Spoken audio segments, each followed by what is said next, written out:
সূরা মুমিনুনের সর্বপ্রথম যে 10টি আয়াত আল্লাহ পাক নাজিল করেছেন, এই 10টা আয়াতের ভিতরে আল্লাহ রাব্বুল আলামিন মুমিনদেরকে 7টি গুণ দান করেছেন। এই 7টি গুণ যদি কোনো ব্যক্তি অর্জন করতে পারে, তাহলে আল্লাহ রাব্বুল আলামিন তাকে জান্নাত দান করে দেবেন। সুবহানাল্লাহ। আল্লাহ রাব্বুল আলামিন বলেন, قد أفلح المؤمنون, মুমিনগণ যারা তারা সফল কাম হয়ে গেছে। قد أفلح المؤمنون, আল্লাহ রাব্বুল আলামিন এখানে সফল কাম মুফলিহ শব্দ তিনি ব্যবহার করেছেন।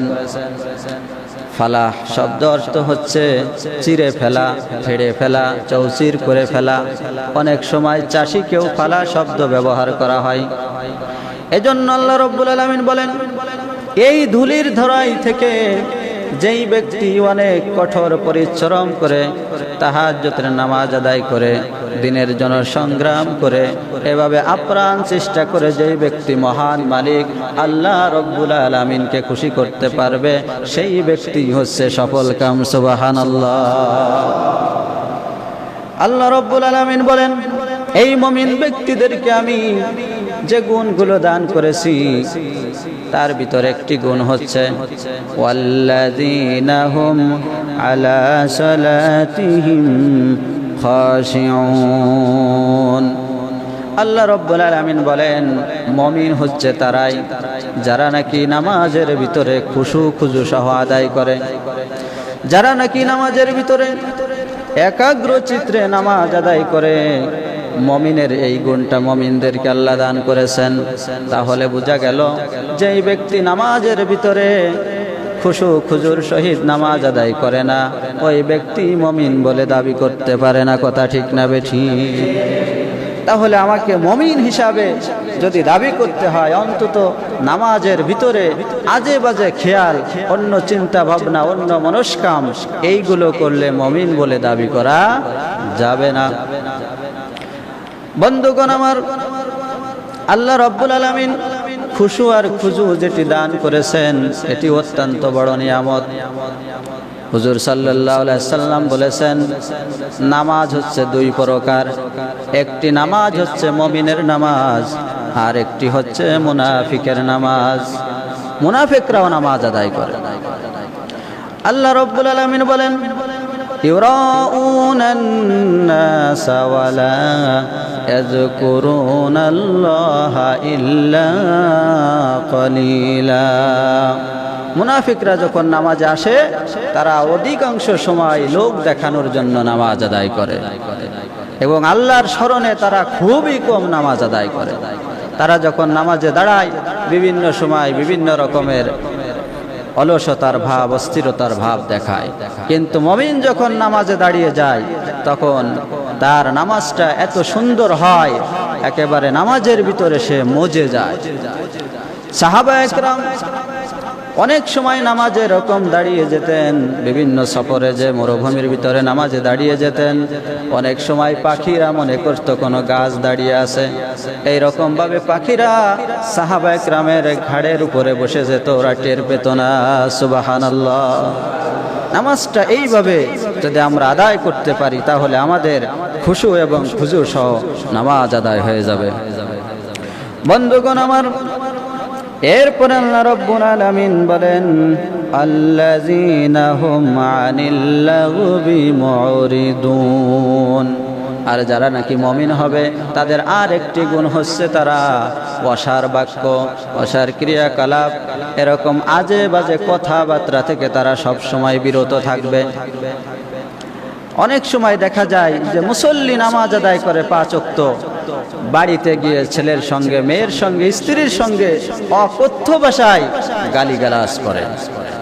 এইটা ঠিক না, এটা মুনাফিকের আলামত। মুনাফিকের যে আলামত আছে তার ভিতরে একটি আছে যে সে যখন মানুষের সঙ্গে তর্ক করে তখন অশ্লীল ভাষায় সে গালিগালাজ করে। এজন্য আমাদেরকে মুমিন বলে দাবি করতে হলে আমাদের অন্তত এই গালিগালাজ, আজে বাজে কথা বলা এবং শ্রবণ করা, মেয়েদের বর্ণনা নিয়ে যে গানগুলো আছে এগুলো শ্রবণ করা বন্ধ করতে হবে। আমলকে সুন্দর করতে হলে এইগুলো থেকে নিজেদেরকে এভাবে সরিয়ে রাখতে হবে, ইমানদারি জীবনযাপন গড়ার চেষ্টা করতে হবে। আল্লাহ রাব্বুল আলামিনের পরে বলেন ওয়াল্লাযীনা হুম লিয-যাকাতি ফাঈলুন, আর যারা নাকি মুমিন তাদের ভিতর আর একটি গুণ হচ্ছে তারা যাকাত আদায় করে। মুফাসসিরিন ইকরাম তাফসীরের ভিতরে এই যাকাতের দুইটি ব্যাখ্যা দিয়েছেন। একটি ব্যাখ্যা হচ্ছে মানুষেরা যখন অর্থ সম্পদ তাদের হয়ে যাবে নেশাব পরিমাণ, প্রত্যেক বছর ওইটা হিসাব করে যে মালটা আসে ওটা দরিদ্রদের ভিতরে যাকাত হিসাবে বন্টন করে দেবে, এটা হচ্ছে একটি। আর একটি যাকাত হচ্ছে আল্লাহ রাব্বুল আলামিন সূরা আলার ভিতরে বলেছে যে তোমরা নফসকে পরিষ্কার করো, আর এই পরিষ্কার নফস নিয়ে আল্লাহ রাব্বুল আলামিনের কাছে আসো।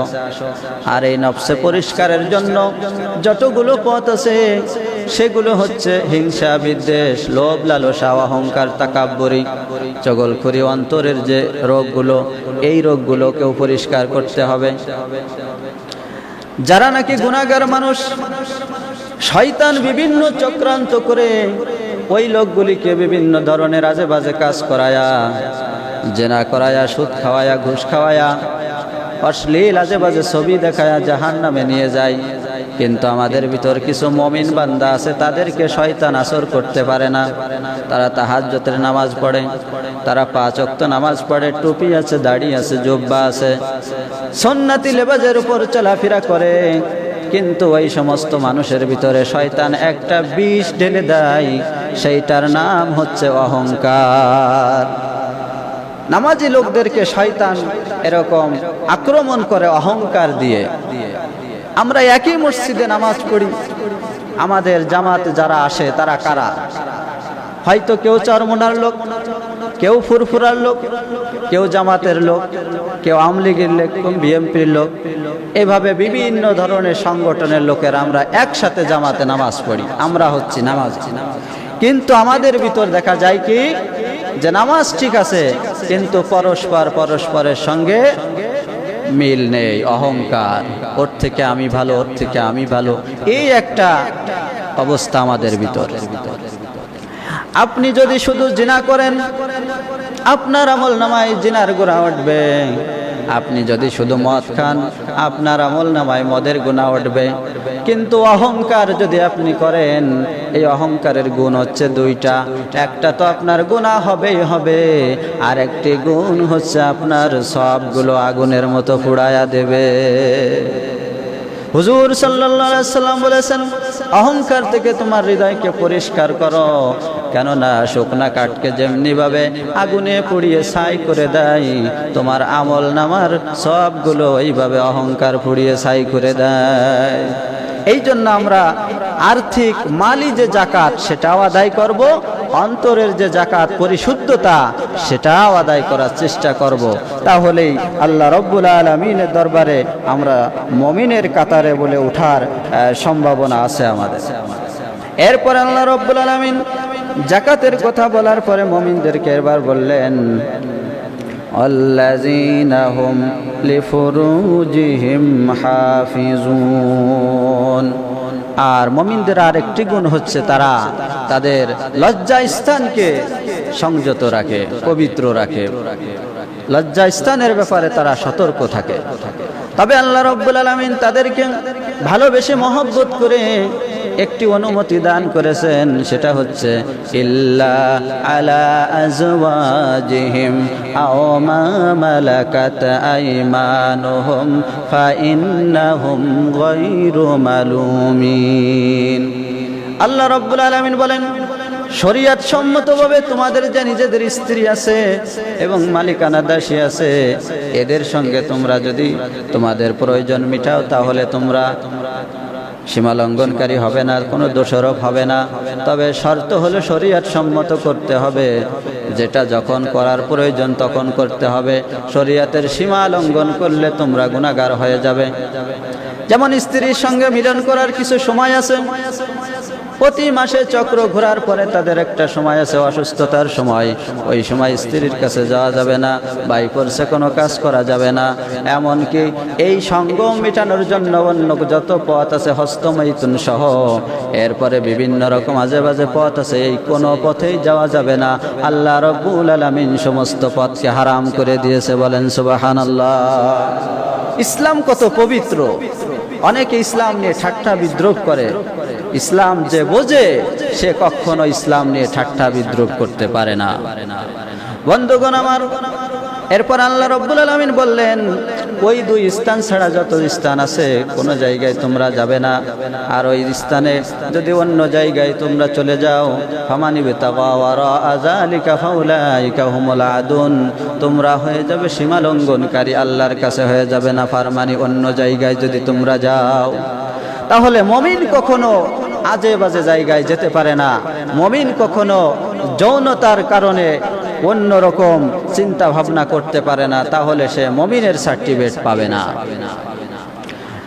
আল্লাহ রাব্বুল আলামিনের পরে এ কথা বলার পরে সুন্দর করে বললেন, ওয়াল্লাযীনা হুম লিআমানাতিহিম ওয়া আহদিহিম রাউন, যারা নাকি মুমিন হবেন তারা আমানত পূর্ণ করবে এবং ওয়াদা অঙ্গীকার যেটা তারা করে সেটাও পূর্ণ করবে। মুমিন কখনো আমানত রেখে সেটার আমানত নষ্ট করতে পারে না। মুমিনকে আল্লাহ পাক রব্বুল আলামিন যে আমানত দান করেছেন সেগুলোর হক সঠিকভাবে সে পালন করেন। যদি কোনো মুমিন কোনো শিক্ষা প্রতিষ্ঠানে চাকরি করেন, ওই চাকরিটা তার কাছে আমানত, সেটাকে তার সুন্দরভাবে পালন করতে হবে।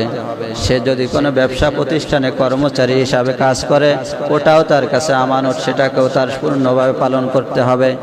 এরকম যত দায়িত্ব সে গ্রহণ করবে সবগুলো মুমিনের কাছে আমানত। শুধু নামাজ রোজাই সওয়াবের কাজ নয়, এই কাজগুলো আল্লাহ রাব্বুল আলামিন সওয়াব হিসাবে দিয়েছেন, সুবহানাল্লাহ। এরপর আল্লাহ রাব্বুল আলামিন বলছেন, যারা এরকম অঙ্গীকার করে চুক্তিনামা, এটা দুই রকম তাফসিরের ভিতরে আসছে। এটা হচ্ছে দুই রকম, একটা হচ্ছে উভয় লোকে চুক্তি করা, মুমিন কখনো এই চুক্তি ভঙ্গ করতে পারে না। আর একটি চুক্তি হচ্ছে এককভাবে। অনেক সময় আমাদের সমাজে দেখা যায় অনেক বড় বড় নেতারা আমাদের সমাজে এসে আমাদেরকে আশ্বাস দিয়ে যায়, আমি যদি সফল হতে পারি আপনাদের সমাজে এই কাজগুলো আমি করে দেব। আমরা কিন্তু তাদেরকে বাধ্য করি না, তারা নিজের থেকেই বলে যায়, অঙ্গীকার করে যায়। কিন্তু অধিকাংশ নেতাদেরকে দেখা যায় তারা এই অঙ্গীকার তারা পূর্ণ করে না। কথা ঠিক না বেঠিক? এজন্য যিনি নাকি মুমিন হবেন, যেই নেতা মুমিন হবেন, যেই নেতার অন্তরের ভিতরে আল্লাহ রাব্বুল আলামিনের ভয় থাকবে, প্রেম থাকবে, সেই নেতা যে অঙ্গীকারগুলো করবে অবশ্যই সেইগুলো সে পালন করবে। কথা ঠিক না বেঠিক? আল্লাহ রাব্বুল আলামিন বলেন, এই যে গুণগুলো বলা হলো, এই লোক সকল এই কাজগুলো তো অবশ্যই করবে।